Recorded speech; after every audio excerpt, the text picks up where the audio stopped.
Hello students.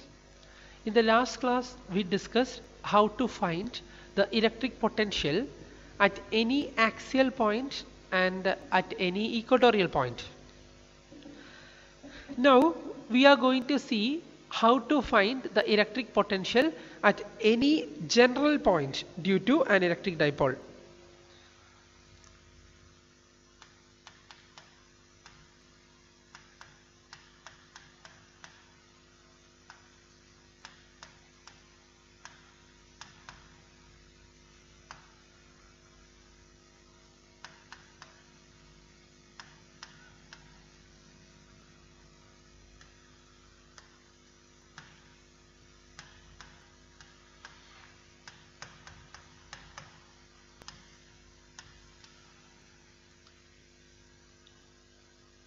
Consider an electric dipole AB. The center of the dipole is O. So this distance is marked as L, and distance from the center towards B is also marked as L.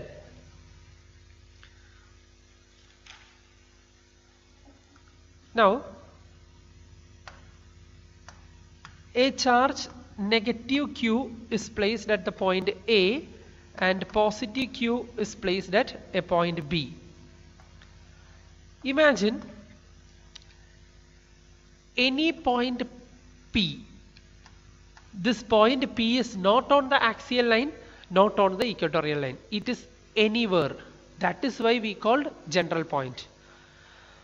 From the center O towards the point P, the distance is R. From A towards P, the distance is R1, and from B towards P, the distance is R2.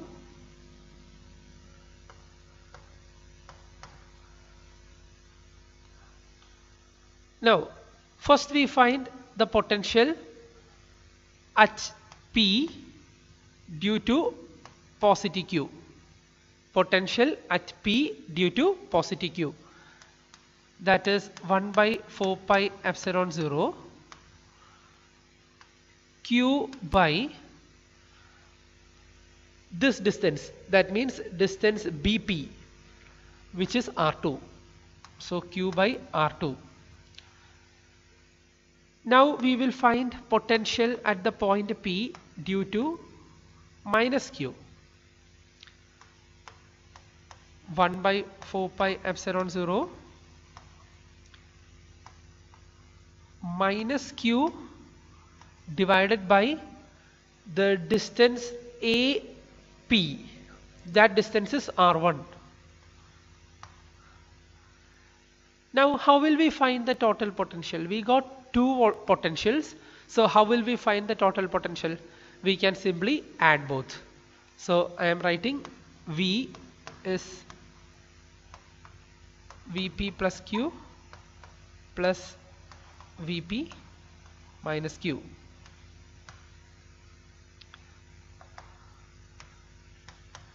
So 1 by 4 pi epsilon 0. Q is also common, so I take Q also outside. The remaining thing is 1 by R2 minus 1 by R1. So V is equal to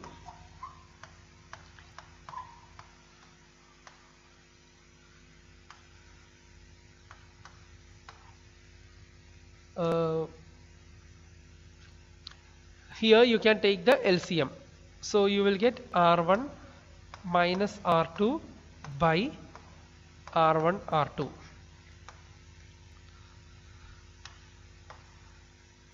Now we will take a small approximation to come to the answer. In the figure you can see this dipole. The dipole length is L plus L 2L. So if the dipole is very small and the point P is very large, we will take some approximation. If the dipole is very small, that means L is very much smaller than the distance towards the point P. That means L is very smaller than R. Then what will happen? We will consider a few approximations here.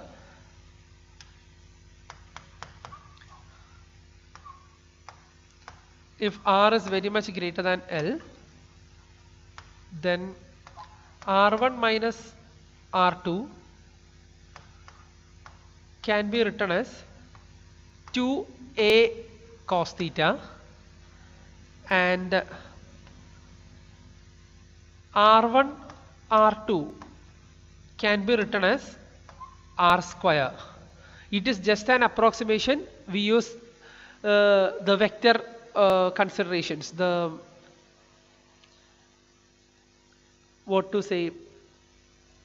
algebra, mathematical algebra. And we are getting this, so we don't have to study how to get this, just by heart these two equations. If R is greater than L, R1 minus R2 is equal to 2a cos theta, and R1 R2 is equal to R square. So I substitute that here. I will get Q by 4 pi epsilon 0 2a cos theta by R1 R2.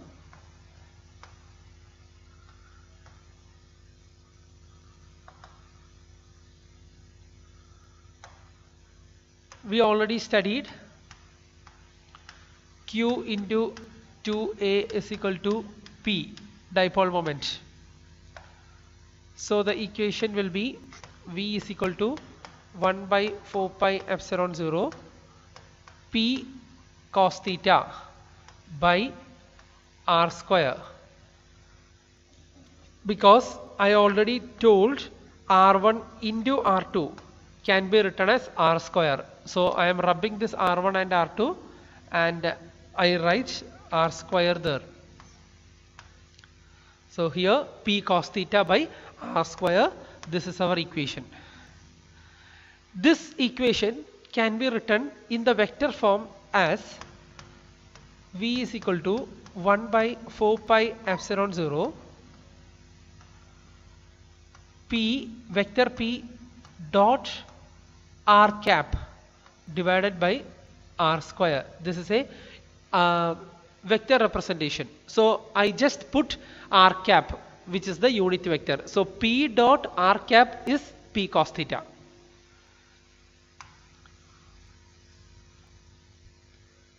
Now from this derivation we can find the electric potential as at the axial point and electric potential at the equatorial point. If I consider the axial point,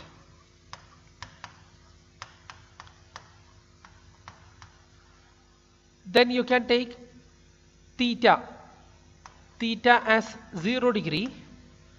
Therefore V is equal to 1 by 4 pi epsilon 0. V is equal to 1 by 4 pi epsilon 0 P by R square, because cos 0 is 1. Now for equatorial point,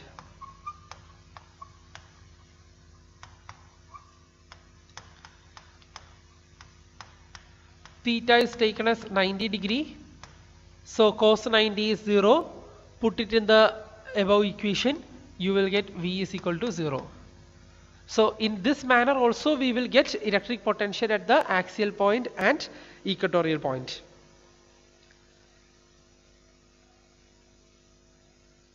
Now if we compare electric potential of a dipole and electric potential of a single charge, we have certain difference. Electric potential of a dipole and electric potential of a single charge, we have to consider two difference. So I'll just make two columns and draw. Potential of a dipole and potential of a single charge.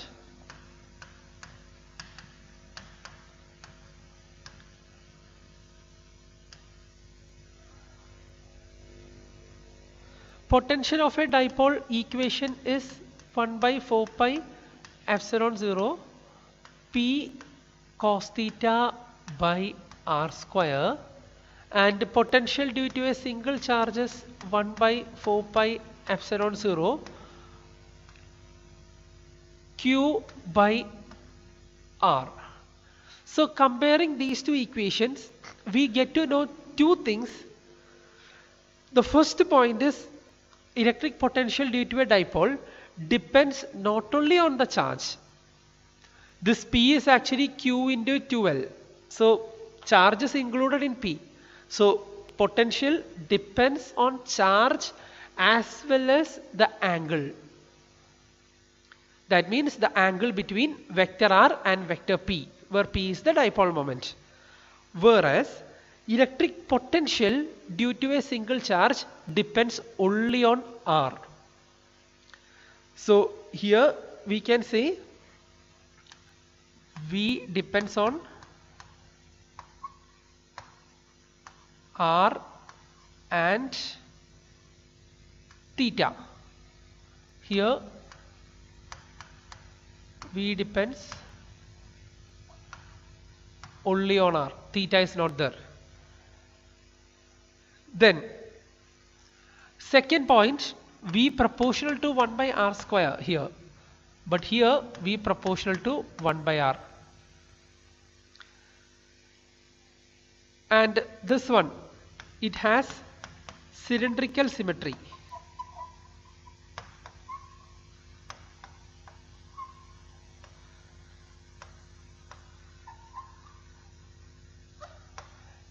And this has spherical symmetry.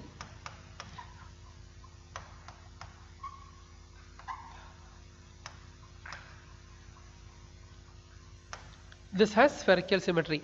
Yesterday we studied what is spherical symmetry. If I take a point charge and imagine a sphere, everywhere on that sphere potential will be having same value and electric field is also having same value. That is called spherical symmetry. And what is meant by cylindrical symmetry? I take a dipole. Dipole will be like this, one negative charge here, one positive charge here. So assume a cylinder which surrounds the dipole. Everywhere on that cylinder potential is having same value. That is why it is called cylindrical symmetry. So just go through this. This is the consideration. Thank you.